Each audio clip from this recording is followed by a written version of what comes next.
1970. Jacques Gaubert est le maître d'école d'une classe unique dans un petit village de Beauce, non loin de Chartres. Comme le veut la tradition, il est aussi secrétaire de la mairie, jusqu'au jour où l'inspecteur de l'éducation nationale lui signifie la fermeture de l'école pour cause d'effectifs insuffisants. Cette annonce signifie le départ de la famille Gaubert.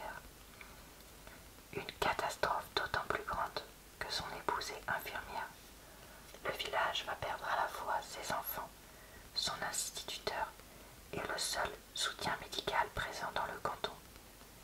Des drames personnels et familiaux se profilent à l'horizon de cette désertification rurale.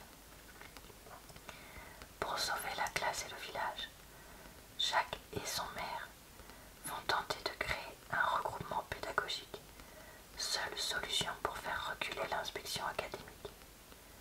Mais il va falloir composer avec les maires des communes voisines, dont Aimé Duval, octogénaire communiste et résistant de la dernière heure, qui aime mettre des bâtons dans les roues de ses concitoyens.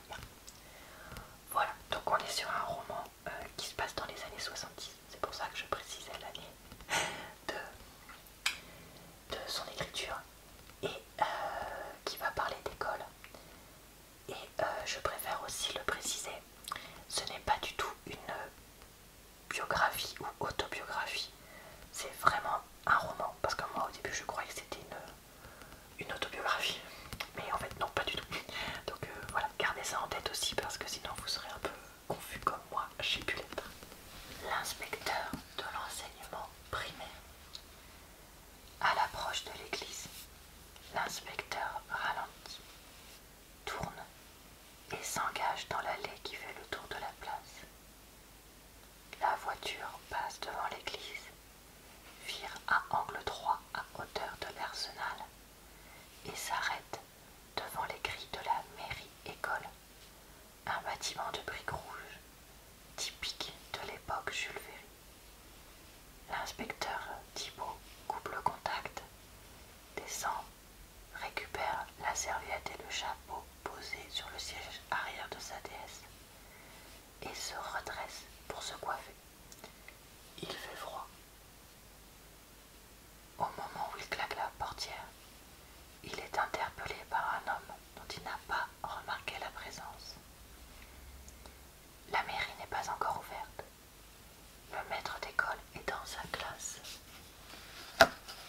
L'inspecteur Thibault se retourne et regarde en direction de la rangée. Attendez, on n'est pas loin. De la rangée de tilleuls qui borde la route. Un homme jugé en haut d'une échelle appuyée sur un tronc est en train de couper les branches de l'année à ras d'étrogne. Il porte un képi de garde champêtre et, malgré la grosse canadienne dans laquelle il est emmitouflé, sa silhouette malingre n'est guère plus conséquente que celle d'un élève de certificat d'études. Le maître d'école, c'est précisément lui que je viens voir.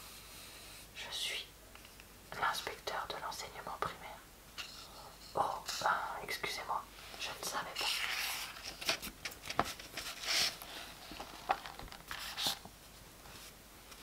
Gilbert Boucheriot le champêtre, comme on l'appelle dans le village, a soudain l'impression d'avoir été irrespectueux. S'il n'était pas perché à 4 mètres de hauteur, il se mettrait au garde à vous pour se faire pardonner sa bévue. Il ajoute, en pointant sa serpe en direction de la classe qui se trouve juste derrière la mairie. La récréation n'a pas été longue. Vous pensez, par ce temps, il les a fait rentrer au bout de 10 minutes. Vous voulez que je vous montre le chemin? L'inspecteur ne peut s'empêcher de retenir un sourire. Merci. Je crois que je ne vais pas me perdre. En règle générale, M. Thibault procède à l'inspection de chaque instituteur de sa circonscription, tous les 3 ou 4 ans. Des visites non annoncées, généralement le matin, rarement l'après-midi. Bien qu'il soit venu à Chambray 18 mois plus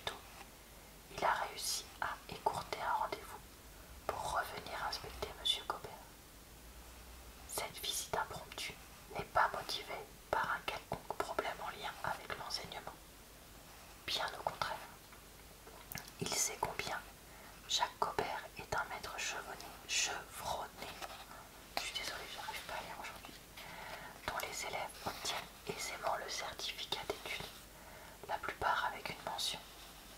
C'est un excellent pédagogue qui enseigne dans la classe unique de ce village de 182 habitants depuis 16 années, à la satisfaction de tous.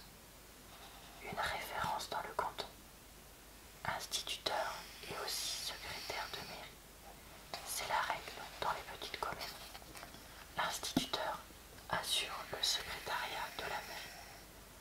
Lors des contacts qu'il a eus avec lui, le maître n'a pas caché que son SMI, secrétaire de mairie instituteur, est pour lui bien plus qu'un collaborateur, un conseiller compétent et dévoué, un ami précieux dont il sollicite toujours l'avis avant de prendre une décision. Au travers de la couverture laiteuse des nuages, on devine le halo du soleil, très bas en janvier. La lumière rase les gravillons dans la cour. Il ne gèle pas, mais la température est basse, voisine du zéro sans doute. L'inspecteur passe sous les fenêtres de la classe en tendant l'oreille. Au moment où il pose la main sur la poignée de la porte, une émotion le met mal à l'aise et lui fait marquer un temps d'arrêt. Il faut y aller, s'encourage-t-il en pensée. Avant d'ouvrir, il essuie consciencieusement ses pieds sur le paillasson, multipliant les frottements comme s'il voulait retarder le moment d'entrer. Il tourne la poignée et pénètre dans le vestiaire, une pièce plongée dans la pénombre, avec d'un côté une fenêtre ouvrant sur la plaine et les labours, qui s'étendent à perte de vue, et de l'autre une porte vitrée donnant dans la classe. Voilà, je m'arrête là dans ma lecture. Alors, qu'ai-je donc pensé de ce livre? Eh bien, je l'ai trouvé moyen. Je sais que c'est ce que je vous dis un petit peu pour tous les livres, mais malheureusement, j'ai heureusement rarement des très grosses déceptions à vous présenter, mais aussi rarement des gros coups de cœur. Ici. Alors, pourquoi est-ce que j'ai pensé ça? Eh bien, ce que j'ai aimé dans ce livre, c'est la description de l'école et du système scolaire rural des années 70. Je suis bien plus jeune que ça, donc c'est évidemment un système que je n'ai pas connu. Et mes parents qui ont été élèves dans les années 70 étaient élèves en ville et non pas à la campagne, et ce n'est pas non plus un système qu'ils ont connu, la classe unique avec les différents niveaux, etc. Donc c'était intéressant pour moi d'avoir ce côté un peu historique du livre qui m'a semblé vraiment intéressant, et de ce que j'ai pu en parler autour de moi, assez véridique. Donc ça, c'était bien. Je trouve que l'histoire est, ma foi, touchante. La fermeture annoncée de la classe, le désespoir de la famille et du village, l'idée du regroupement pédagogique, parce que bon, je trouve ça un peu dommage qu'ils le disent dès le résumé, vu que c'est quand même quelque chose qui est amené tout doucement dans le roman, mais c'est pas grave. Voilà, composer avec les uns et les autres, oui, ça c'est sympa, c'est mignon. Les personnages sont, comment dire, un peu simples. Et d'ailleurs, c'est là où je veux en venir à ce que j'ai pas aimé dans ce roman. En fait, ce que j'ai pas aimé dans ce roman, c'est que je trouve que la mayonnaise ne prend jamais, et qu'on est en fait jamais happé par le roman. C'est un roman, alors ça, vous n'avez pas de problème à le poser avant d'aller dormir, hein, parce qu'il n'y a jamais aucun moment où on se dit oh, c'est passionnant, oh là là, que va-t-il se passer? Et c'est d'ailleurs comme ça en fait que petit à petit je me suis dit mais je pense pas que ce soit une autobiographie, je pense bien que c'est une fiction. Et oui, complètement, parce que ben ouais, en fait les personnages ils sont trop plan-plan, même c'est quoi Common, je sais plus comment il s'appelle,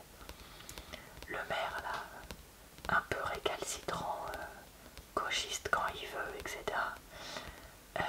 Même lui, il paraît presque trop gentil et trop facile à convaincre de faire ci ou ça pour que au final les différentes propositions puissent aboutir et que chacun puisse mettre un peu d'eau dans son vin. Et ouais, je trouve, enfin je sais pas, moi j'ai trouvé que vraiment c'était trop tout gentil, tout mignon.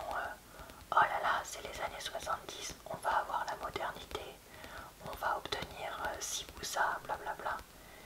Et, et que tout semblait tout facile, tout mignon. Enfin voilà. En fait, au bout d'un moment, j'ai eu l'impression d'avoir un peu un téléfilm, quoi, de l'après-midi à la télé, où tu te dis, bon bah, voilà quoi, tu sais qu'au bout d'un moment, tout va être bien, qui finit bien, etc. Donc voilà. Après, ça ne veut pas dire que le livre n'est pas bien. Je trouve qu'il est bien écrit. L'extrait que je vous ai lu, vous avez vu ça, les choses s'enchaînent bien.